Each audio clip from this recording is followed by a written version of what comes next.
Hi, this is Kenny Albert. You're listening to the Broadway Hat Podcast with your host, Kyle Hall, the #1 podcast for all things Rangers hockey.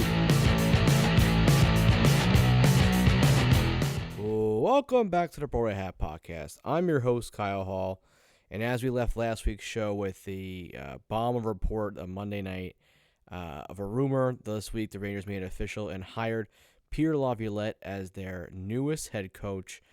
The former Stanley Cup champion head coach comes to New York after pretty much coaching everywhere else in the Metro division. So starting his career off with the Islanders, now with the Rangers. And speaking of Islanders, the newest report as of Monday night is that Michael Peca, the former Buffalo Sabre and New York Islanders captain, will be joining Laviolette's staff. He was actually a development coach under Laviolette with the Caps 3 seasons ago. Last 2 years, he's been in Rochester with the Buffalo Sabres AHL team as assistant coach. So Michael Peca is the first coaching add to the staff after the Rangers let go of the entire staff from last year except for Benoit Allaire. And then I put this out there as soon as Laviolette came. I got tipped off by a close person in the Caps organization that assistant coach Kevin McCarthy most likely will be joining Laviolette as well. And he's been with Laviolette since, I think, the Islander days. At every stop he's gone, he's defensive-minded coach. Peca, obviously a great two-way player in his day, but a forward and a center, which hopefully will help the Rangers in the face-off circle as well. Will most likely coach the offensive side. So it's not official yet with McCarthy, but from what I'm hearing is that he will be on the staff in some capacity. I would believe it would be as a defensive coach. It's where he has been on Laviolette's every other staff. So it looks like it's going to be Kevin McCarthy and Michael Peca, and most likely a fourth assistant coach will be named as well, who will either be on the bench or an eye in the sky along with Laviolette, for Laviolette. So we'll see who that is. But if you're listening to this now, this is a Tuesday. Peter Laviolette's press conference is today. I believe it's on MSG at 11:30 a.m. So we'll see what the newest Rangers head coach has to say. I'm interested to see what kind of questions he fields from the media. I'm interested to see what Chris Drury says about the process and how they got to Laviolette. Obviously, seemed like he was the front runner from the very beginning, and then there was a long lull in between waiting for Mike Sullivan possibly to spring loose, or the Kyle Dubas, kind of him leaving Toronto gave hope for either Sheldon Keefe or Mike Sullivan to be let go. They end up staying put in both their places. And then obviously the John Hines thing that came out of nowhere with him getting fired and him becoming in Canada all of a sudden. And I'm also hearing to watch out for him possibly joining the Rangers organization in some capacity as well, even though he's not getting the head coaching position. I don't know if he'll be an assistant coach or more of a development side. I don't know, but I've heard that the Rangers were interested in possibly bringing him into the fold somehow to keep an eye on that as well. But, so we'll see about Peter Laviolette. And we got a week before the NHL draft now. We have a great episode next week to preview the draft. Free agency's coming up. Our guy, Zach Jones, former guest, re-signed with the Rangers on a 2-year extension. And I wrote an article for Belly Up Sports, but I thought he'd get $800K, just above that, so great for him.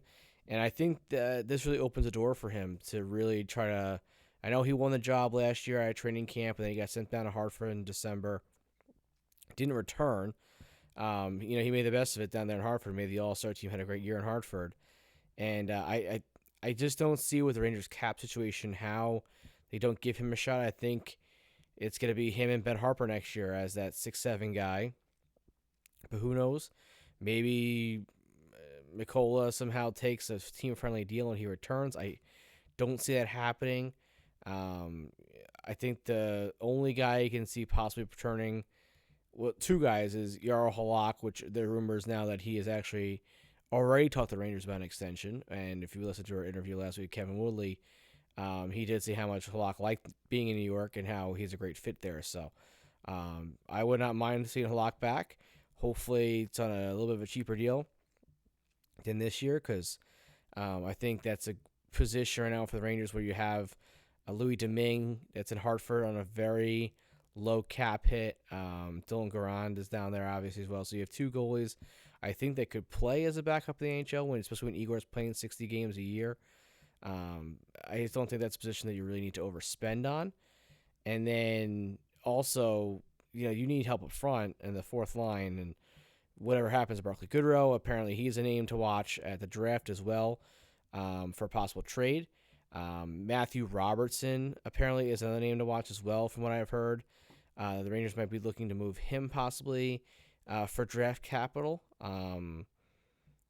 He's a guy who was a second-round pick a couple years ago that has played well in Hartford at times and has struggled a little bit at times, but I think he was a guy that I thought would maybe push for a spot at the NHL level, and he has not done that yet. So I don't know what his value is, but that was a name that I was told to keep an eye on from the Hartford level of a possible guy that could be moved, especially with Zach Jones re-signing now for the 2 years.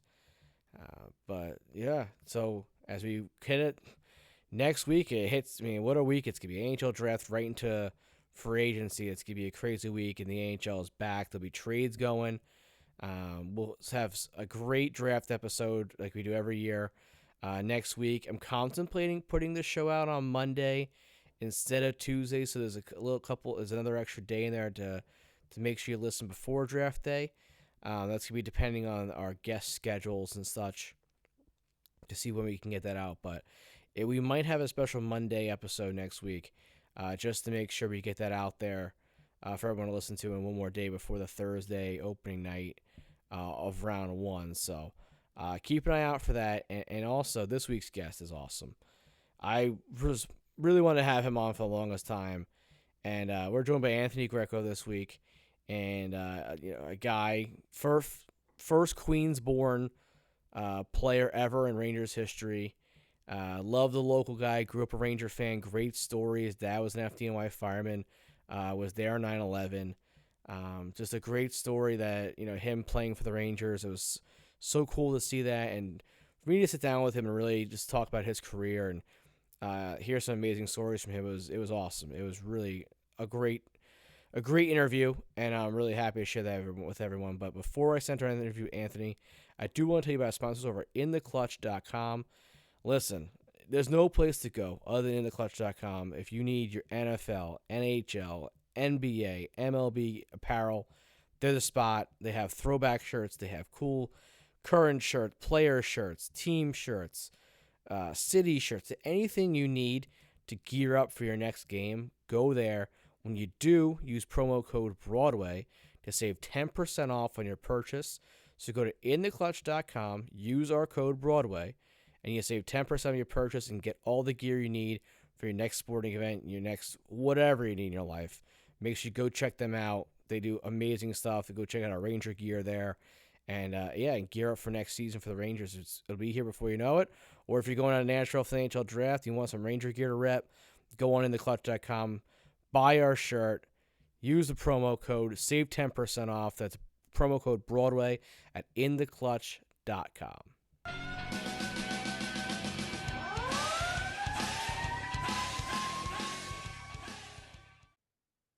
All right, we're now joined by a very special guest. Former New York Ranger, just wrapped up his 7th full year, 8th if you count his little playoff experience there with the Bridgeport Islanders. But Anthony Greco, thanks so much for joining us. Thanks for having me. I appreciate it.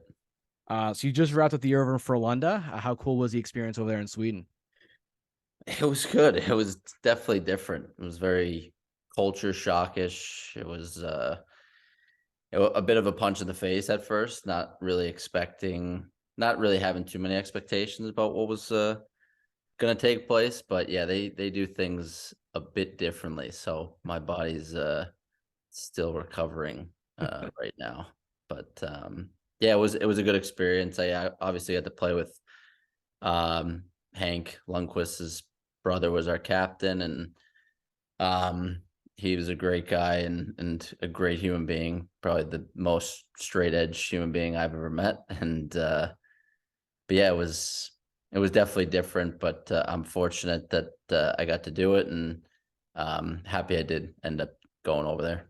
So I learned a fun fact about you today. You're the first ever Queens native to play for the Rangers. I knew there was a first ever in there from when you played for the Rangers. I remember that when I think Sam Rose and whoever was doing the game said it, but I didn't realize you're the first guy from born in Queens ever to actually wear a Rangers jersey. Yeah, that was right when I had gotten called up and played in the game. It was kind of the thing going around. I had no idea going into the game, but yeah, that was the thing going around, I guess, at the time. And I gotta ask you that. So we'll get to the game in a minute. I want to get. So you're a Ranger fan, obviously, growing up, Yeah. and not too many guys I've had on this show. Over 140 something guests we've had on, former players, were Ranger fans growing up. So we get some Ranger talk here, which I love. Yeah, for sure. Who was your guy growing up? Who was your favorite player? I really liked I started going to games probably when I was 6 or 7. Like it was the Lindros team with Theo Fleury, Pavel Bure, Kovalev when he came back. Martin Straka, Peter Nedved, like all those guys were my Peter Peruka, like guys like that were those guys were my idols, I guess, growing up. But I was a big Bure and Kovalev. I love the Russian guys always. I was always skating with Russian guys in Long Island growing up, and yeah, I was a big Kovalev and Bure fan. So did you have a player jersey growing up? I had a Kovalev jersey. I had a Kovalev jersey growing up, and I might have had a Bure jersey at some point. But yeah, I always say like those are my most like vivid memories. We're going to those games and Lundqvist was in goal, and those were me and my dad always going to those games where if we got to go once every couple months, that was like the highlight of my month. So talking about your dad, FDNY fireman, was a 9/11 responder. I also read a story about him that he commuted when you went to Minnesota to play at Shattuck St. Mary. He commuted from Minnesota to New York City for his job. Yeah, so my mom lived out. I was boarding at Shattuck my 8th and 9th grade year. And then we ended up getting a house across the street from the school. I think it was a little bit more financially easier to just own a home than it was to board at the school. And my mom moved out. And yeah, my dad was staying. He had to get a certain amount of years before he could retire from the FDNY. So he would come out. He would drive. He loved driving, so he would drive out, do the 22 hours it was, stay for a couple of days. And there's stories of him driving, leaving Minnesota early in the morning, 3-4 in the morning, driving straight to New York, straight to work in 24 hours, and stop for a beer and then go to work. Absolutely insane. I was reading that story today. I was like, that is crazy. I'm like, I gotta ask him if that's true or not. That's because you said drive. Like he's not flying back and forth. He's driving back and forth. No, he was driving everywhere. I think the car that he ended up having before it exploded had 350,000 miles on it, like a small TDI Jetta. That's why it exploded. Too many miles. Too many miles. So from there, you go to the USHL, you get drafted to the USHL. Was that the moment you were kind of like, hey, maybe I can make a deal on this hockey thing? Like, when did that kind of hit you? I think it was like a weird kind of progression because I went to Shattuck. I think when I was growing up playing in New York, I think I had an idea that I was decent and pretty good. And we'd have summer teams with guys. Like I played on a summer team for a couple of years, actually, growing up with Johnny Gaudreau in Boston.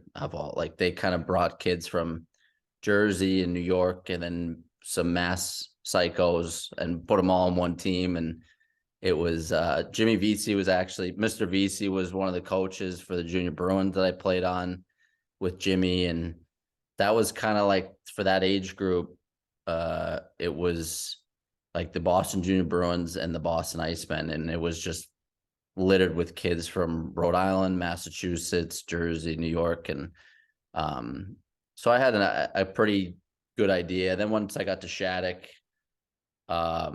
I was always kind of like the little brother. Like I was always like the guy that was too small, and I was kind of treated like the little brother to everybody. And I don't think I was ever really, once I got there, I don't think I was really taken too seriously as like a hockey player. I was always just kind of like the little guy that was good and could skate really fast.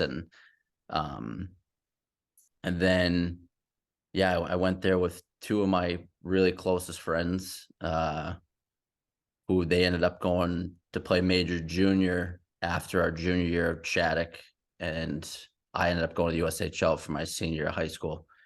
And yeah, it was kind of, I never like lost belief. It was more so trying to get people to take me seriously. It was kind of just, instead of being the little brother, like start kind of taking me a little bit more serious about, being a good player. And yeah, that first year in the USHL was, I wouldn't say like a wake up call. I never really lost confidence or belief. It was more, it was kind of, you're finally playing against guys where you can fight. There's 20-year-olds in the USHL. I was 17 or 16, turned 17, and I don't think I was mature enough or ready for it physically or maybe mentally either.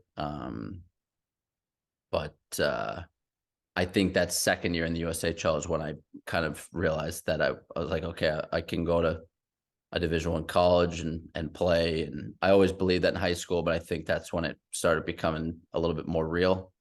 And then, yeah, going to college was a whole nother experience, and was just trying every year to like get better and getting people to start seeing me more as somebody that could play the game at a high level. And I really don't think, though, it was probably not until my second year pro that people actually started to consider me at that level. I think physically just getting more mature and but yeah, I think from my standpoint it was early on, but I think from the outside it was probably my second year professional that it was okay, maybe it could be a possibility to play in the NHL. And then, so I gotta ask, you played in Des Moines, Iowa for most of your time in the USHL, and I love asking guys because USHL is everywhere, but you hear Iowa and you kind of think like, oh, woof.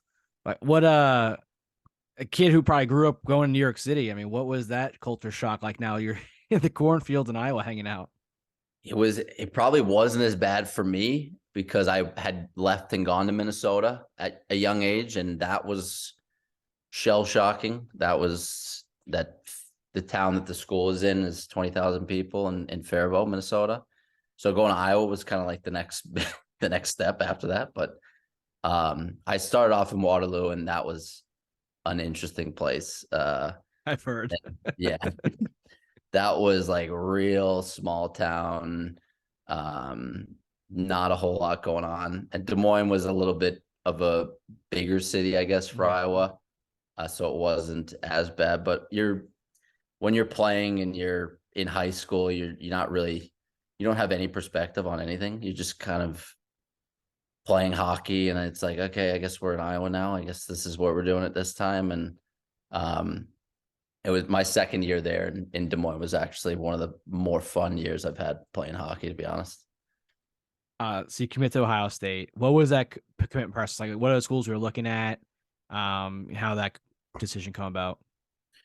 They were really just the first school that showed a lot of interest, and I think it kind of goes back to that not being taken too seriously or kind of always being seen as the little brother to everybody. I was always going to be loyal to like the first school or the first team that came around and showed interest. And they showed interest from my first year a little bit in the USHL, then my second year, going into my second year, then throughout that year. And I'd visited Northeastern, and they didn't want to give me a full scholarship. And I talked a little bit to St. Cloud State, but I ended up visiting Ohio State in the middle of the season, I think.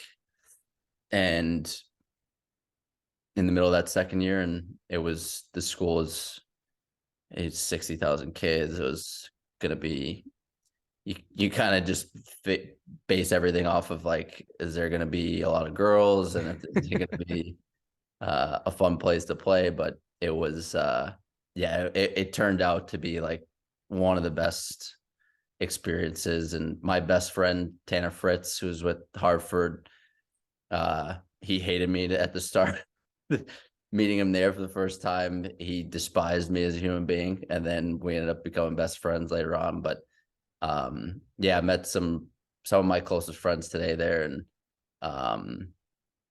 but yeah, it was they were the first ones to show interest and visit, and basically signed right then and there after the visit. Now, obviously, Michigan, Ohio State, the rivalry and everything. Is that in hockey? I know there's a rivalry in hockey, but is that truly the biggest hockey rivalry? Because I know you guys have a pretty good rivalry in Minnesota too. Yeah, I think because that's CCHA at the start. Like it used to be the CCHA, and that was the big conference before the Big Ten came about. So, and it was like a trickle over effect because of the football, and they had really, really good teams. Trubes was I think he was the captain his freshman year. I don't know if he was the captain or not, but he was only there for 1 year. He was a freshman when I was a freshman, and everybody knew how he was going to be in and out, and that was it for him. But he was kind of the powerful thing that he is back then. And but yeah, they always had really good teams. I mean, Andrew Kopp was there, Dylan Larkin, Tyler Mott was, JT Comp. Like they were pretty loaded every year we played them, and it was always a big rivalry against them. The games were always like 10-8, 10-7, like just ridiculous scores. But before hockey became like a big thing at Ohio State, those were the only games that fans kind of showed up to. And then I think nowadays they get a lot more people because of how well they've been doing over the past couple of years. Yeah, and I think they just had the Michigan Ohio State game outdoors, right? I think they just played that in Cleveland. But you play outdoor, right? You played the outdoor game against Minnesota, right? Was that? Yeah. So you were there, yeah.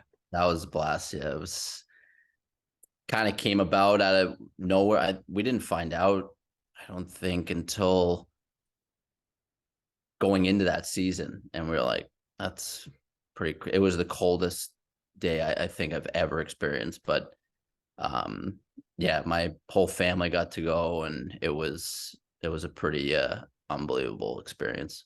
The Rangers are gonna be playing at MetLife Stadium next year. They just announced. Yeah. So they get an outdoor game every year.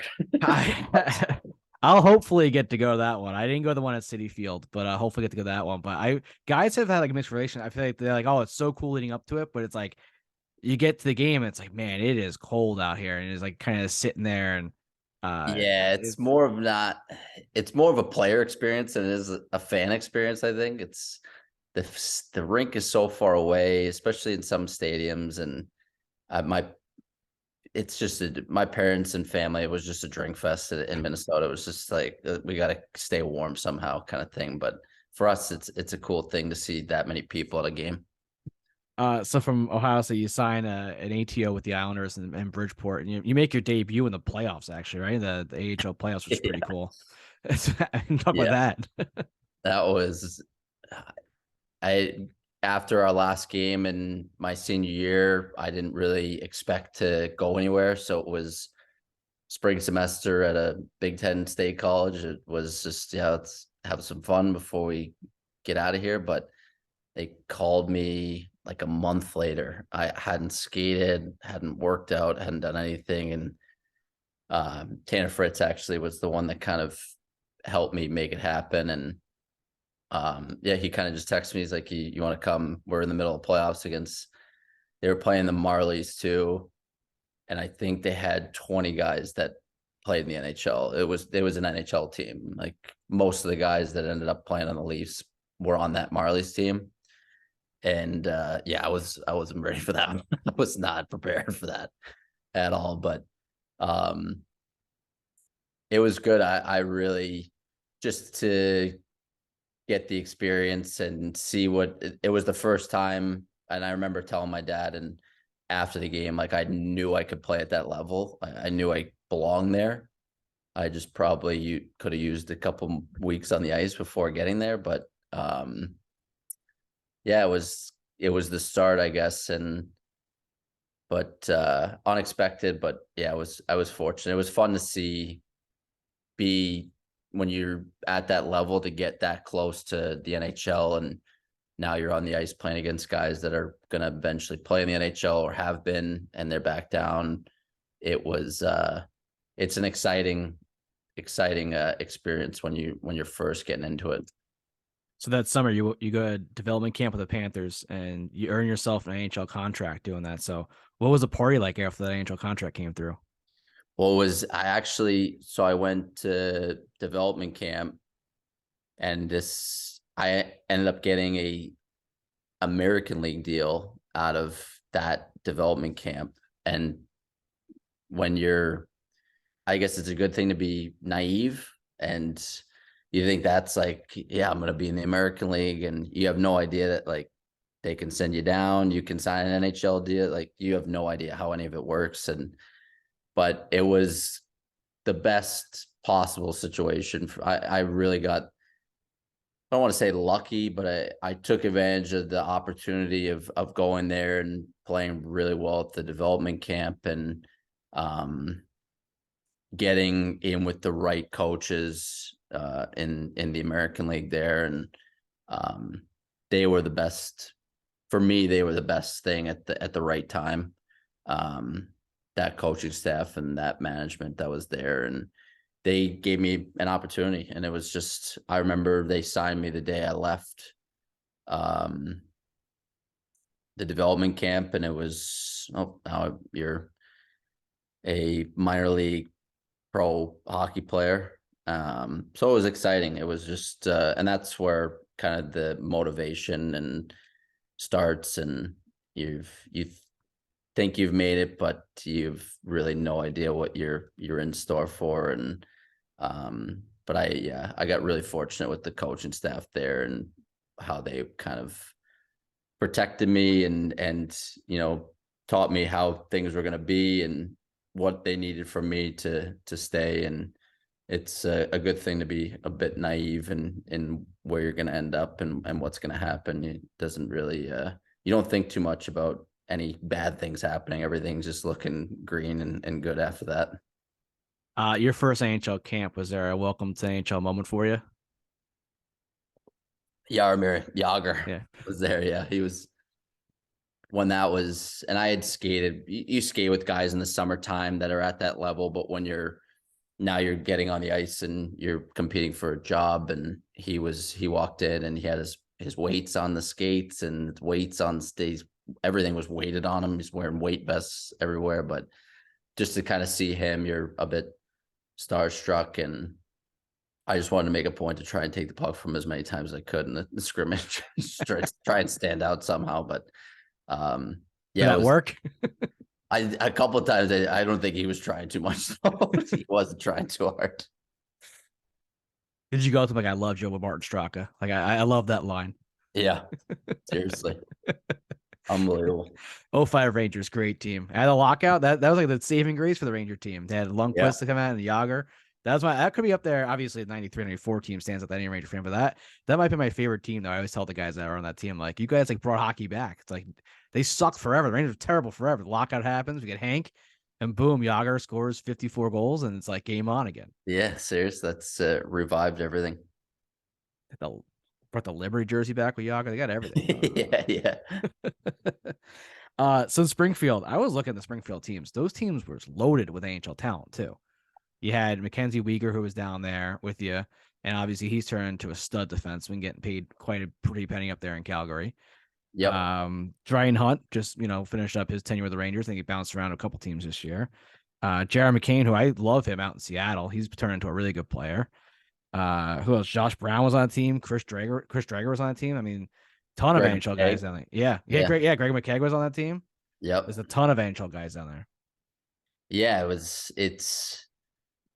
it just kind of goes back to being a little bit naive about who's around you. You don't want to be too starstruck or too like you don't belong. And it, to me, it was always just going in and feeling like you belonged. And there was some college guys that I played against in college on the team, um and maybe it was just kind of blind confidence and whatnot. But yeah, they were really good teams. I played with McCann for that first season. No, yeah, first season. I played with him basically the second half of the year.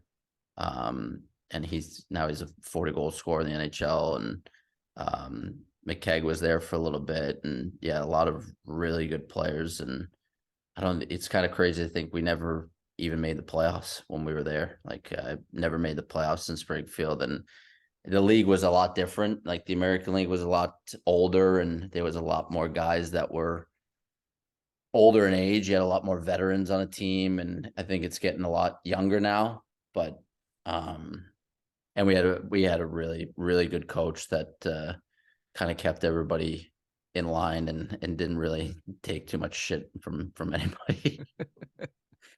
So you make your NHL debut with the Panthers, December 13th, 2018, against Minnesota. I got to ask you, you see number 76 in the stall. Did you have any say in that number, or that was just kind of sitting there? No, absolutely no say in that number. Yeah, that was you don't ask too many questions. And that was my training camp number. It was like, that's great, no problem. And yeah, no say in that. But what were the emotions like that day? How'd the call up go?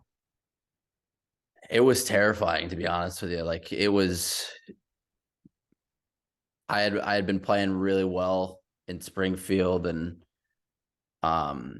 you're always just kind of waiting for it to happen and knocking on the door, just kind of, but nobody really prepares you for what's going to happen and what to expect. It's not really, it's grown men, like, and they have games to win up there. You have games to win down in the American League, and they're not going to baby you. They're not going to hold your hand and tell you it's, especially a guy in my situation. Wasn't a draft pick. I was an undrafted free agent American League signing a year before. And so to kind of get an NHL deal halfway through the second year, and yeah, was playing really well. And yeah, it was terrifying. Like, you get called up, and they hadn't won in Minnesota in like 6 years or 7 years, and you're just trying to do the best you can. And it's a lot of just adrenaline and a lot of stress, and you're traveling and nobody tells you really anything. It's just, now you're on the team and you go to the team meetings and you're in the locker room, and good luck, play well. And if you don't, then you're out of here. And but yeah, we started losing that game, and I was on the ice for a couple goals against, and I was like, you don't have to play me anymore. I do not need to be out here anymore. Like, it was, you think everything that happens in the game, you kind of, and I think goes back to having that mentality of, like, maybe you get like a little bit imposter syndrome when you're there. You kind of think, like, do I really belong? Like, they started me on the second line with McCann and Evgeny Dadonov and Dryden Hunt, and my good buddy that I play with in Springfield, Juho Lammikko, was in the lineup that night too. So I was thinking, oh, maybe I'll play with them. At least it's some guys that I'm comfortable with. Like, I've played with them in Springfield, and yeah, we came in. I was on the second line. I was like, oh shit! Like, now it's just about, like, don't make any mistakes, and it's hard to kind of get out of that mental, trying to just go out and play and do what they brought you there for. But yeah, it was definitely a lot to take in and a lot to handle. I remember sitting on the blue line for the opening national anthem, and it was the biggest, most people I've ever seen in a building, and the loud. I was like, holy like, this is actually happening now. Like, we went from not even knowing if I was going to get signed a year ago or 2 years ago to now we're in Minnesota on a Thursday night. And we started against like Jason Zucker and Mikko Koivu's line. I was like, oh, Jesus. They give you the start too, huh? That's pretty good. Gave me the start. And yeah, I think they wanted to, I think part of it was like, they wanted to flood me with as much like emotion as possible to see how I would react and see what would happen. But yeah, I remember like the lactic acid builds up in your legs really quick when that starts to happen. I mean, maybe you put you with Huberdeau, instead. Maybe you would have a better game, but I don't know. Oh my God. I remember like I didn't have too bad of a game either. I think I ended with like 4 or 5 shots on goal. I almost scored the first shift. And then they just started scoring, and that's even a bad thing when you're like comfortable on a team, when teams just start rolling it over and it seems like everything they do, it's going in. But yeah, when you're the new guy and it's your first game, you start to think, even when you're sitting on the bench, you think when they score, it's your fault. Like you didn't change quick enough or everything's your fault. While you were at Springfield, AHL All-Star game, you set the speed record, the fastest skater. And it was really blown up because McDavid had a big one right before that, and you beat his number. How cool was that? It was awesome at the time, and it was just when I knew I was going to do it, I was like, I might as well try and break the American League record. And I knew he had just gone the day before, I think, and but it turned out to be one of like the worst things to happen because I got so much hate on social media for it, and just everybody telling me I sucked, and everybody telling me like all the Canadian fans just being like, oh, if I was any good, I'd be in the NHL. And I was like, yeah, it's a cool thing. But yeah, I got a lot of hate for that. A lot of people did not like that I'd beaten them. Well, it didn't help that I actually just saw the YouTube again. I remember when you did it because I remember it was a big deal, and you being a New York guy, I remember just noticing it. And there was like a video, like a time lapse that shows you and McDavid at the same time, like going around, and then you edging him at the end. Probably didn't help with Oiler fans when they saw that video. Yeah, yeah, they were. I remember they put it on Sportsnet or something up in Canada, and just like the comments were just like this: if this guy could stick handle, if this guy could do this, if this guy could do that, he'd be. Yeah, it was a lot. Great! He could skate an oval. Great. Yeah, a lot of those. Well, what's the nerves like going into that? Because you have a stadium looking at you, and you're just gonna go skate a lap as fast as you can. I mean, you like just don't. It's got to be like don't fall. It's probably going through your head the whole time, right? The whole time. That's the only thing is they at least put the pads up for the NHL guys. So like if you take a digger, you'll hit a pad. There, it's just boards, and I'm like, if anybody goes down, like you could speed wobble because you're just focused on. It's actually a lot harder than you would think to just skate a lap because you hit the turn, and even my skate slid out a little bit at the end on the last turn, but you're terrified of just going head first into the boards. Like you just don't fall. So maybe you slow up a little bit, but I just wanted to get through it fast, but not fall. I was just like, don't lose an edge, do not fall. And I had them sharpen my skates like 3 times before we went out. I was like, skating in razor blades. Yeah, exactly. What's more terrifying, going out there for a shootout by yourself and having everyone stare at you, or doing that? Shootout for sure. Yeah, shootout, because the shootout could go a million different ways wrong. You can fan on the puck, you can miss the puck, and I actually envy the guys that are really like ice cold at it and can just go down and make a move. I'm usually just shoot. Just get in there, try and get an angle and shoot the puck, and don't be stick handling and mishandle the puck or fan on it or something like that. But some guys they don't have that negative emotion, I guess. But yeah, some guys that hate it, like Yager. Talking about Yager, like he wouldn't do the shootout. He hated the shootout because he wouldn't be embarrassed. Some guys, it's one of those things where you go out, and especially if you miss, the game's over, and it's like, yeah, I'm just worried about not losing the puck. Like I just want to get a shot off, and guys are going in and saving games with scoring. But some guys are really good at it. I always Yeah, I didn't. I'd rather just have a breakaway because it's less thinking. Like you're just trying to get away from the guys chasing you and get a good scoring chance, and you don't thinking too much. There, it's too slow, and you're thinking way too much, and it's just like this could go so poorly. Fox? Yeah, Adam Fox said this year he hates taking him, and that's why like he's always like the fifth or sixth guy because like kind of like all right now we need you. Like Yeah, we've yeah. gone through the other like now it's your turn now. You got to go. You And know? he would be good at it because he's got so much poise and patience, and like he could outweigh anybody. And yeah, some guys are just not. I'm one of them. I'm just not comfortable with it. That's fine. I thought the goalie's on, and they love him because like there's no pressure on us. Like we just have to stop a puck. If not, it's a point anyway. Like it's not. I Yeah. had a guy on. He's like, it's a win loss. Like it's a tie. Like, it doesn't go to my win loss. It's a tie or whatever. He's like, I don't care. He's like, Yep. I'm just out there to stop the puck. Yep. Exactly. So after your tenure there with Florida, you signed a 2-year deal with the Rangers. How special was that to sign with your hometown team?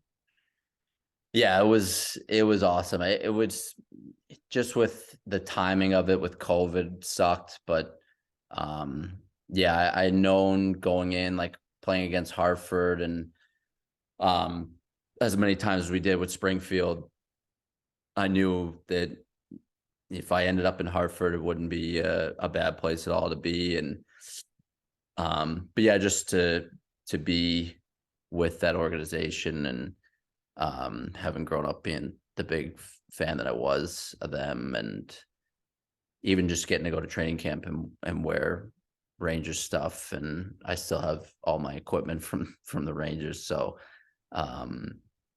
yeah, it was a special thing. And um unfortunately with COVID, it kind of made it a little not so great, I guess, in the first year, um but yeah, the second year obviously was awesome, having to getting to go through all that. So you're in camp, like you said, COVID was weird, but was there like a moment for you, like sitting in that locker room, like looking around, like, holy crap, like this is something else. Like you look at Chris Kreider, like sitting across from, like, yeah, I watched him growing up, like, like one Yeah, of those moments. yeah, for sure. It was just seeing Panarin and those guys, and Kreider and Zibanejad and those guys, and just the it's a different kind of feeling with the Ranger logo and just seeing everything Rangers around you. And I think I appreciated it more probably than, guys from Canada or guys that grew up, in other places, just with how many guys that I watched growing up have been. I went to the practice rink when I was young, actually. There was like a fan day or something when Ryan Holweg was on the team. Well, there we go. That's a name. Yeah, Ryan Holweg. And Dominic Moore, I think, was I don't remember what year it was, but it was the same practice rink. And I remembered being in there watching practice, and to kind of be in there now and getting to put the gear on. And it was definitely a different feeling, just seeing all the guys and being on the ice and seeing the logo everywhere. It was pretty surreal for me. So your second year with the team, you make your Ranger debut out in San Jose, and you get there, and I know you preseason you can see your jersey, but you see like your stall there, and you see number 28 Rangers jersey in the stall. Like what kind of moment was that for you? Yeah, it was. The COVID year didn't go great. It was just we were playing in Hartford. I thought I had a really good camp in New York, and um it was when they had the taxi squad and stuff, so it was going to be, you'd have to go through a lot of guys to get called up, and everything was everything was iffy with, going to training camp and getting sent down. We started in February, and there was going to be no fans or whatever. In the American League, we were playing against two teams. We were playing Bridgeport and Providence. So going into camp the following year, I just wanted to have a good year. I didn't care if I was going to be up with New York or down in Hartford. Like my only goal was to be the best player in Hartford and have a really good year, and whatever happens after that happened. And fortunately enough, I think like 8 guys got COVID, and we played in Rochester on the Saturday night, I think, and they came up to me and Lori Payuniemi saying we actually got to take a private jet, which was kind of nice, with Panarin, who was coming back from illness, and we took that straight to California. And so that was no clothes, no nothing, just hockey equipment and what we wore to Rochester. And but yeah, to be there and just get on the ice for practice, and yeah, it was. And then we had morning skate in San Jose. I think they played 2 nights before in LA, and then we were going to San Jose, or they played Anaheim and then LA and then San Jose. And yeah, just during morning skate, it was starting to, like, everybody's kind of looking around because all the coaches are getting together and talking. And I knew I was the next guy that was going to, like, they run out of options. Like, I was the next guy. You were the 13th forward sitting there. I was like, I think I might actually be getting in this game. And same thing kind of as Florida. Like, they just come up to you and you're like, yeah, you're playing tonight. And it's like, okay, now I just went from sitting and watching 2 games and, happy to be part of the, on the road with the team. The amenities are a little bit nicer in the NHL, and the travel is a little bit nicer, but yeah, and they just come up to you and you're like, get ready to play tonight. And I was like, okay, I guess we're doing this. It's unfortunately you can't tell any family that it's like you're gonna travel out to California like the day of. So it's afternoon. It was 12 o'clock San Jose time. It's about 3 o'clock, and you'd have to get in a fighter jet to make it to California by the game time. And so yeah, that was it. And then you show up and treat it like normal. I was in a really fortunate situation again with my American League coach. Chris Knobloch was the head coach at the time because Gerard was sick, and my assistant coach from Hartford the year before was Gord, who was the D coach. And I was playing with Greg McKegg and Kevin Rooney, 2 guys that I played with or against in the American League. So there was a comfort level there with those guys. And I was definitely more prepared for this one. It's nice when you can kind of get with the team and practice a little bit and know the guys a little bit more from being there for 2 years. And yeah, it was pretty. I think warm-ups was when it's such a different feeling, and you're going out in that jersey, and it's completely, yeah, it was surreal. But the nerves that were there the first time in Florida they weren't the same. It was kind of more relaxed, and I was, I guess, mature a little bit from that experience. You have 5 shots in the game too, so you're letting it rip. You're letting it go. Yeah, it turned out my only goal going into the game was do not get a minus. Was just like play the way you've been playing in Hartford, take the same kind of mentality, and don't worry about making mistakes. Don't worry about, having to do things a certain way. Like, just play the same way, and do not be on the ice for a goal against. And I think there was I had a chance to block a shot in the first period, and I think I would have taken it in the teeth for it to not go in. I was like, I'm not a huge shot blocker, but I'm like, this is not getting past me.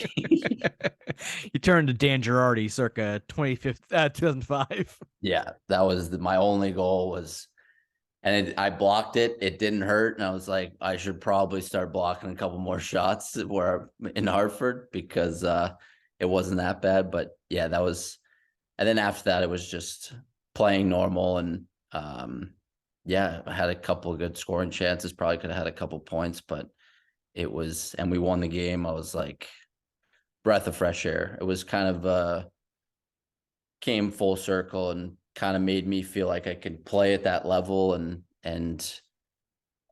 it took a long time to get back to that spot. But I was really satisfied, and everything with the FDNY, and just I know those guys are watching and back in New York, and just yeah, it all came full circle, which was a good night for sure. Now, the thing I got to ask you about was I wanted to ask you before that game. You were the in between period interview, right? So I think it was in between. It wasn't after the game. It was in between, right? After the first, Yeah, first period. Yeah. So you get on there and they're asking you all these like emotional questions, and yeah. I'm like, this guy's in his first game with the Rangers, probably has enough going on in his brain. Now they ask him all these emotional. That's like your dad and everything. I'm like, come on, what are we doing here? Yeah, there was You're a kind couple. of like, what the heck is going on? Yeah, there was. I for me, I was like, I'm just worried about playing the game, and it was a nice kind of distraction almost, because you're not you're just in the moment of playing the game, and it made it almost bigger than that stuff is going to be bigger than what's going on in the game. And it kind of, in a weird way, was a bit relaxing. It was just like, okay, like there's something bigger beyond all the hockey stuff. But yeah, I didn't care. I was just like, whatever. I'm like, I'm playing the game. The first period went really well. So like, I'm in a good mood. I'm not ready to snap a stick or anything. So it was fine. But yeah, a couple of people were like, that was weird. That was weird that they were asking all that shit in between periods. I remember the game. I'm like, man, that's a weird, because there was a storyline going into it, right? There's a whole storyline about you going into the game, and the pregame show had a whole thing about you. And then I remember I'm like, man, what the heck are they doing? And now look at, I'm like, man, remember how tough those questions were. I mean, what the heck was he thinking afterwards? Go back to your stall. I'm like, what the hell was that? Yeah, back, get a squirt of water, and yeah, moving on. But yeah, that was a nice curveball. And I remember like I forget who was doing the show. I guess it was Giannone. And someone pointed out that you came into the game exactly at like 3:43 of the first period, or like whatever, three into the Yeah. game. And it's like, oh, well, they had now that connection. I'm like, we're just finding crazy stuff now. I mean, this is just going on and on. Yeah, they were really pushing that narrative a little bit. It was like, okay, but that was actually pretty crazy that I ended up playing 3 minutes and 43 seconds, and I was like, okay, there's some divine intervention thing going on here. But it was it was not, I don't know, maybe in a different circumstance I would have been a little bit frazzled, but I was pumped about how the first period went. I was like, all right, we got through that one, and let's just kind of build on this. And so yeah, I probably would have answered any question that they would ask me at that point. And it had to be very cool for you to see like the outreach afterwards, like you said, the FDNY and everyone else from New York. That there's a great piece, I think, from the Post about you the next day after the game. So it had to be so cool to see that. And I saw some great quotes from your mom in there and everything. So that'd be so cool. Yeah, it was, like I said, it came all full circle. And for me, it was always just about the hockey. It was just proving to myself and proving to other people. It was the coach of San Jose was the coach that I had in Florida when that game happened. He was the coach of the Sharks that night. And so just to have a good game, and people watching, and but more so, yeah, just to prove to myself, like, you can play at this level with the right mindset. And going into it, I didn't really think too much, and maybe that's a good thing about just kind of springing it on somebody at the morning skate, like, hey, you're playing tonight. You don't have really too much time to sit there and think, and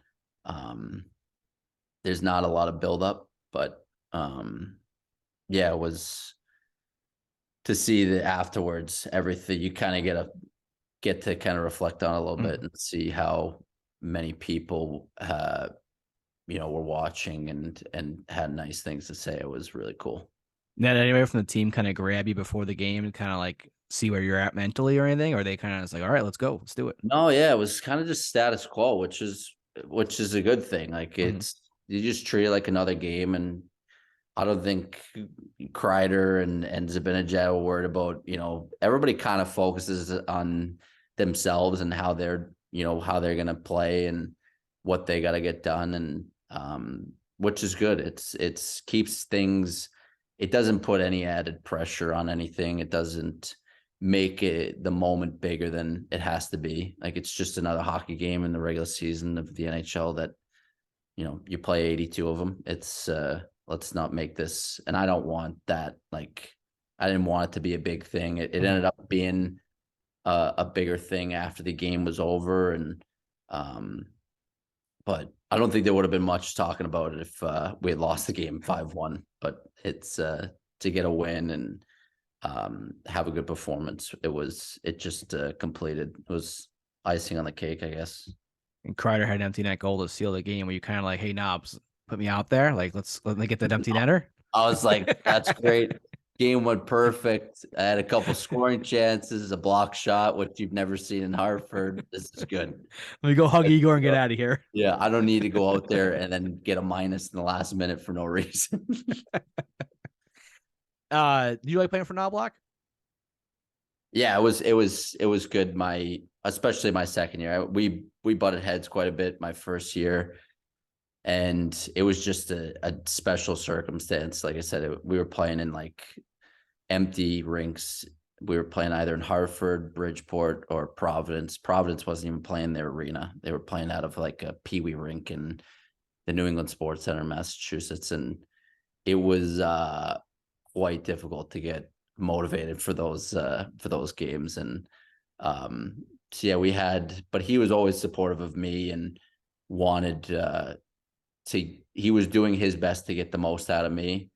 And I think after the first game of the season in Hartford, my second year, we had a pretty, good meeting about, what I need to do. And I think it kind of reignited fire for me as far as, how I wanted the year to go. And then I just kind of took off from there after that first game. And it's what made the New York game possible, and just ended the year on a good note. But yeah, it was, he just wanted to get the best out of me and was doing the way he knew how. And but he always checked in throughout the season that year, and just made sure that we were on the same page about everything. And yeah, it worked out in the end. Yeah, you had a great year, 59 points. You had the leading score by 20 points. And you were towards the end of the year. I'm like, why are we not calling this guy up again? Like, what? I was trying to be your agent on Twitter. I'm like, why are we not calling him up? I'm like, every time I watch a Hartford game, this guy scores a goal or has like 2 assists. I'm like, what the hell's going on here? Yeah, I appreciate it. But yeah, it was bitter. That's the other side of the curtain that, maybe fans or people that aren't too close to the team, realize, like, even I thought I was going to be in the next game with New York. I thought when we went to Philly, I would be playing in that game. I thought I had a good enough game, and, guys are coming back from the COVID or injured or whatever. And that's it. Like, that's the business. And it's very bittersweet and cutthroat and very, that's just how it goes. And it's so there is, I don't want to say bitterness, but there is, you've shown, you just want an opportunity as a player, and you just want to be able to show that you can do it.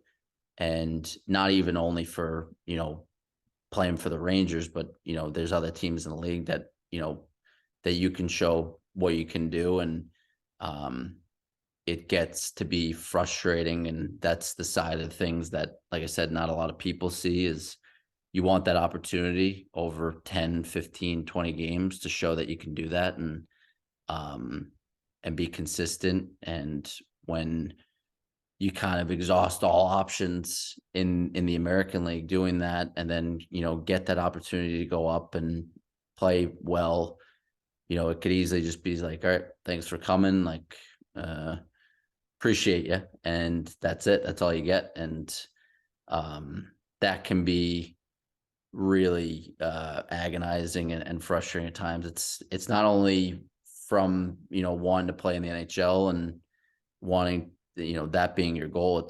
It's a money thing too. That there's a lot of money to be made in playing the NHL. It's a business. And yes, you lose out on quite a bit of money too. So, but yeah, it's that can definitely be a roller coaster of emotions when you have that super high of playing that game and playing well. Then it's just like back to Hartford and, back to, keep it moving. And it's just like, that's it.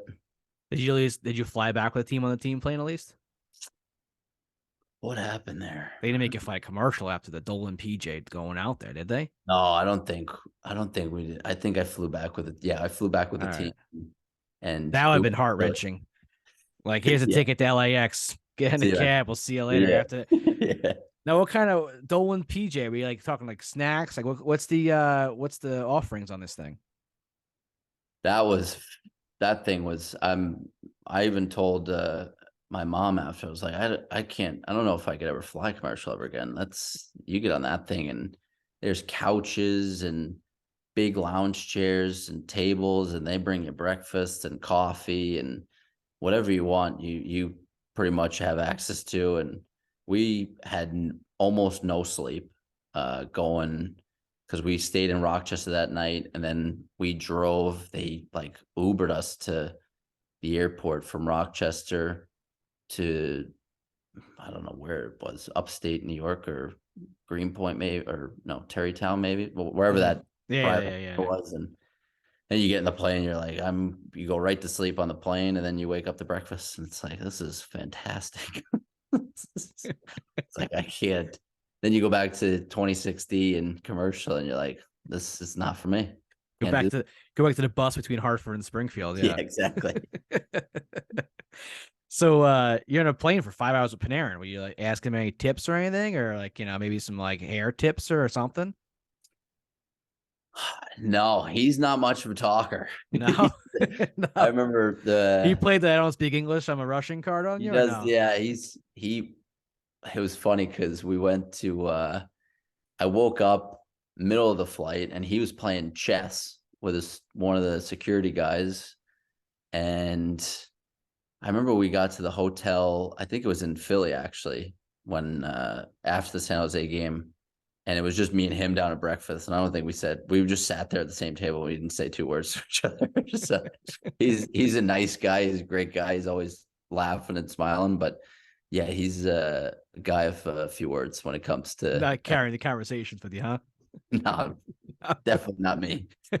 You're like, I'm a Kovalev fan. Like, you should, like, beret. I should have. I was trying to get some stuff going with some Russian guys I skated with in New York. I was like, do you know who this is? And he's like, no. Like, all right. Sounds good. I'll go back up here. Yeah. So you made the jump overseas to Frolunda this last season. We talked about it quickly, but what kind of led to that decision to make the jump overseas? I think a lot of it has to do with where you're at in career-wise. And I just, I've 2 NHL games now. You've kind of exhausted everything you can do in the American League, and maybe partially just seeing what's different and what you can do in a different league. And the American League gets to be a grind, especially in certain cities. You're on the bus a lot. It's the league is getting younger, like I said, and it's a very in-between league. You have some guys that, in my situation, where you've been at it for a couple of years, and that NHL window is probably dwindling down, if not it's closed completely. And you're dealing with a lot of situations where teams want to get younger guys in and get them experience and get them in certain situations and get them, kind of maxed out to get them ready to play in the NHL if they're capable of it. And for me, it was not wanting to get stuck in that kind of situation. But at the same time, kind of maybe going over to Sweden and doing well and seeing if you can come back with an opportunity, or just getting a different experience. And there's I think a little bit more money to be made in Europe for a guy in my situation in certain circumstances. And so, yeah, it was definitely on my radar for a couple of years as far as going over there and seeing what it was all about. Um, and yeah, I think I'm kind of set on coming back to North America if it's possible now, having done it and having lived through it. It's, they max you out in a much different way over in some of those places in Europe. But it was a great group of guys. It was great coaching. It's living in Europe can be tough. It's, I'm a homebody. I'm from the East Coast. There's not a lot of New York people that leave New York. You kind of, so yeah, you're used to the conveniences of life. You can walk down the street and go to the deli and get a sandwich, and that's not a thing over in Europe. So, yeah, I definitely was pretty homesick, and I've been a lot of places, but this was the most homesick I had been. And, but yeah, hockey was unbelievable. It was way, way better than I was expecting it to be. There's a reason that there's so many unbelievable guys that come over from Sweden. They do things a lot differently with younger kids and developing them. And we had 17, 18-year-olds on our team that I think are going to play in the NHL someday. And you're playing against more, I think, men, as far as there's not so many young kids in the league. It's more of a man's league. It's, 25 to 35-year-old guys. And there's a lot of guys over there that never made the jump to North America, that I was always, there's guys on my team and I'm like, you've never tried to go to North America and play. They're comfortable staying there, and they like living at home and making good money and playing in Sweden. But there's definitely a lot of guys that are capable, that could have been capable of coming over and playing the NHL. Well, yeah, and Joel Lundqvist, obviously your captain over there. He came over and then he's like, "No, I'm good. I'm staying over here for now on." Even though Hank has said my brother could have played in the NHL, he just wants to stay home. So, yeah, and he's an absolute legend there. I think he's bigger than Hank in Gothenburg, Sweden. He's the Hank. Hank is for New York what Joel is for Gothenburg. So it always just freaks me out because they look so much alike. Like seeing him score goals and play, it's like, it's so weird. Like seeing like highlights of him, like they just show him during a Ranger game. It's like, okay, I'm seeing Hank score goals right now, which is the weirdest thing. It's crazy. There's billboards of them in downtown all over the place. I mean, they're either doing something for shampoos or modeling suits, and you can't tell who's who. You can't. It's like it could be Hank, it could be Joel, and nobody knows. So what's the deal? Where are we going next year? Trying to figure that out. I would like to stay over here and see what opportunities are about over here. It's tough because it's different timeline with Europe. Is they want to get guys signed in April, May, June, even some guys in January, March.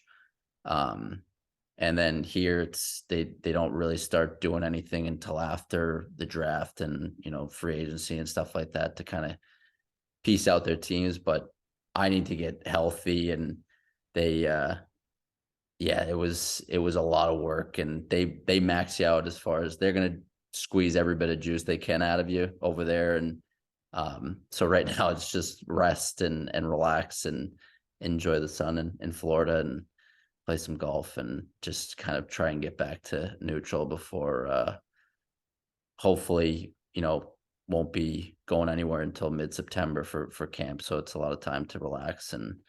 But yeah, we'll see what happens. So do you have to wait till July 1 now? Can you sign earlier because you weren't in North America? What's the deal with that? I can sign earlier. You can sign, okay. Yeah, I could sign at any point. But yeah, it's tough unless you're a younger kid coming over that they're really interested in getting in as a prospect or playing right in the NHL. They'll sign those guys. But I think for a guy in my situation, they want to kind of piece together what their team's going to look like and how many NHL contracts they want to give out, and what that looks like before they start signing 30-year-old 30-year-old guys coming back from Europe. So is your agent got to go like basically like, hey, listen, he's back. Like, does he like send like a thing out to everybody like, hey, he's back. Pretty Take a much, look yeah. at it, right? Like he wants to play North America. Like, take a look at him. Pretty Maybe. much, that's. And is the hope maybe like a PTO deal for a camp somewhere, like for an NHL camp? Is that kind of what the thought is, or I try to think. sign American League deal to get the invite? I think it's if you can get an NHL two-way, obviously you get an NHL two-way, Mm-hmm. or if you get an AHL deal, AHL one-way. I've played, I think, enough in the American League where teams know who I am and know what I can bring, and but yeah, I think for me mentally, just being over here in the US and being able to go to a CVS if I need to grab something, or not having to, it's tough. The novelty and the romance side of people kind of romanticize living in Europe, and it's living in Europe. It's kind of laid back, and it's like I can't even go to order a water without it like having to translate stuff and it being a process. So I think just getting back for me and my girlfriend who lives with me, and just being back close to family and friends, and and whatever opportunity presents itself. I think like I said, if it's an NHL two-way, that's great. If it's an AHL deal that team wants me to come in as a veteran guy that has done it and been through it before, and needs help with some younger guys coming in, then that's great too. I think it's more about longevity for me at this point, and staying healthy and not beating the crap out of my body, and just trying to squeeze as many years as I can out of it. And you just never know. You never know what other, crazier things have happened with, older guys getting into games and in the league. And it's not like I've never been there before. It's not much experience, but we're just excited to be back and hopefully get an opportunity somewhere. And but yeah, they kind of just send out a blast like he wants to come back to North America, and if anybody's interested, let him know. Inquire within. Exactly. Well, listen, I'll text Ryan Martin. I'm sure he'll respond to my text. Be like, hey, listen, my guy wants to come back. What's Hartford doing right now? Your boy Payuniemi's left. He's going over. Actually, I think he's going to Sweden. Yeah, he's going to probably take your spot. He's going to Sweden. So they need some veteran leadership. They need some goal scorers up front. So I'll make a text. I'll send a few texts out. I appreciate it. I think Fritz is still signed for next year. Tell him. No, he's done. He's gone, I think. He's done. Is he gone? I thought he re-signed for next year. No, he's gone. I think Johnny Brodzinski's gone. No, he's back. I know he's back because he signed an extension. Yeah. Did he? Yeah. Okay. So because I have him listed as a guy who could be a fourth line guy for the Rangers next year too. Because I think he's terrific. I think he's excellent. Like can skate. He's a big body. He can shoot the puck. Like he plays hard. I don't understand how he's on the NHL. Every time he goes down, he lights it up, and then he comes back up for like a game, and they send him back down. I'm like, this guy, talk about point per game guy in the American League. Yeah, it's that what we were talking about. It's that and he's shown that he can do it at the NHL level too, which is still, it's one of those things that you can't really try and figure it out and make rhyme or reason towards it. It's just some guys just don't get that chance to stick and stay. It's the mental anguish, man. It's got to be killing people. It has to kill people. It kills me as a fan when I see it. I'm like, what the hell are we doing here? And then like you see someone gets called up, like, why is he getting called up? And then like you're like, like yourself, a guy like yourself, like you see numbers and you watch a guy. I'm like, why is he not? Well, then it's gotta be tough because you come up there, you're playing a first line role or second line role, and you come up to the Rangers and you're playing a fourth line role, playing 5-6 minutes. What kind of impact you really make? In that time, and like you try to do too much, you make a mistake, you let up a goal, and then you're never gonna see the ice the rest of the game. And then it's a very tight leash. It's a tight leash. Exactly, yeah. You're only gonna see a certain amount of minutes as is, so I mean, it's tough. It's so tough for guys. Yep, it's part of the business, and it is what it is. You try and as you get older, you start to not let it rattle you so much. And there's still times where you're ready to start smashing stuff, but yeah, it's out of your control. So try it and keep it in between the lines, I guess. All right, a couple rapid fire questions here for let you go. Okay. For sure. Favorite arena to play in? Oh God. I would say MSG, but I've never played it. There was no preseason game there? No, you didn't get a preseason game? I didn't get a preseason game. I didn't get anything. Favorite arena to play in? I'll say Frolunda Arena, actually. Okay. All right. Yeah. Favorite away city you like?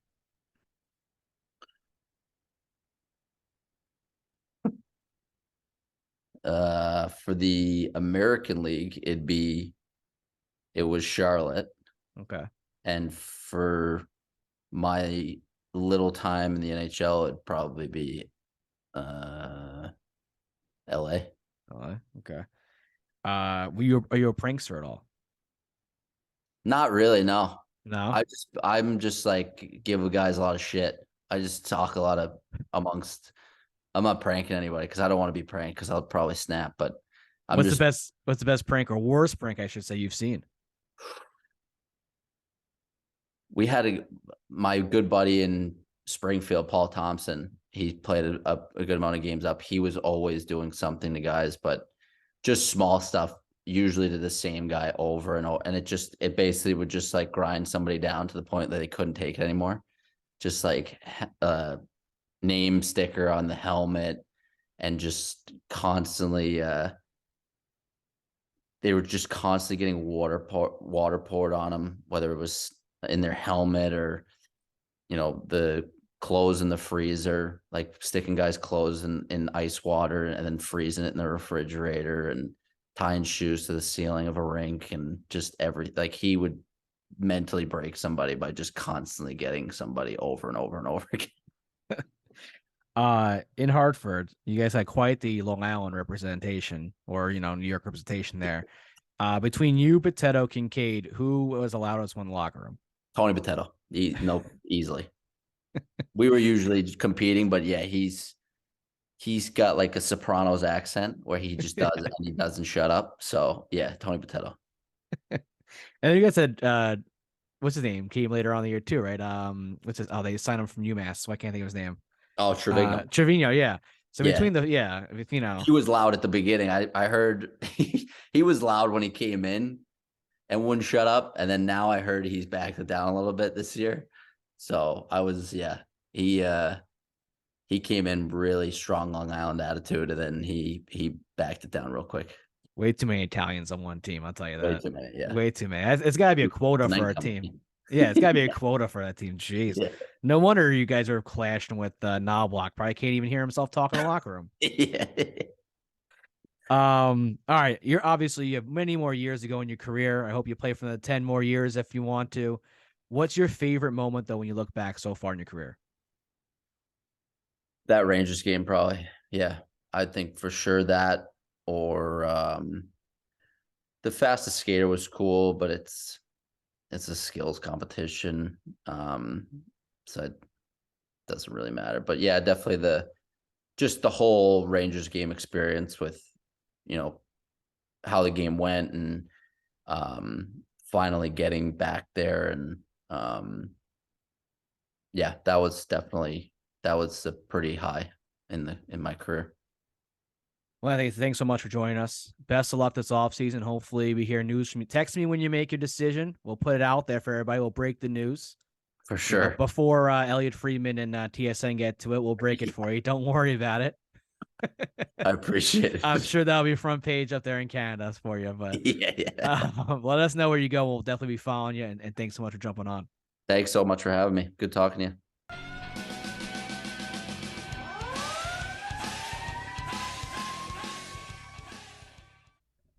Thank you so much, Anthony, for coming on. That was awesome. It was great talking with him.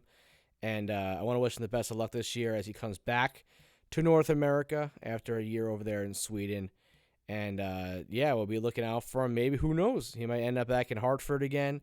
I would love to see him there. Who doesn't need a 30-goal scorer in the AHL level on their team, especially Hartford, where it had a great run this year. Guy has experience playing for Knobloch. All rumors say Knobloch's coming back to Hartford for another run. So who knows? Maybe he ends up back there with another shot at the Rangers and another shot at training camp with them as well to make an impact. So I want to wish him all the best, and we'll definitely be keeping all of our listeners in the loop of where he ends up, and we'll be putting that out there and following him along as he comes back here. So thank you so much, Anthony, again, for joining us. It was awesome sitting down with him, hearing his stories. It was great. So I want to wish him all the best and thank him so much for coming on. And that does it for episode 137 of the Broadway Hat Podcast. Please make sure you go and subscribe to the show on Apple Podcasts. And while you're there, leave us a 5-star review, because every 5-star review we do receive $1 is donated to Alex Lemonade Foundation. So please take a moment out of your day. Literally takes 10 seconds. Subscribe to the show. Leave a 5-star review and help an amazing cause fight pediatric cancer. Make sure you go and subscribe to the show on Spotify as well and leave us a 5-star review there. You can follow the show on Google Play, Pandora, Amazon Music, anywhere you get your podcast or your music in general. You can find us there. Subscribe to the show, and also leave us reviews on those stations as well. You can find the show on social media and Twitter at Broadway Hat Pod. You can find my personal Twitter account at KHallNY for all New York Ranger updates as we go, and articles on bellyupsports.com for the Rangers offseason, and just really in general pieces there. But yeah, a couple pieces came out, some trade stuff, some off-season stuff. We'll have some draft stuff coming up. So make sure you go check out all my stuff there at bellyupsports.com. And make sure you go and follow the show on Facebook and Instagram at the Broadway Hat Podcast. And thank you so much for listening. We'll see you next week.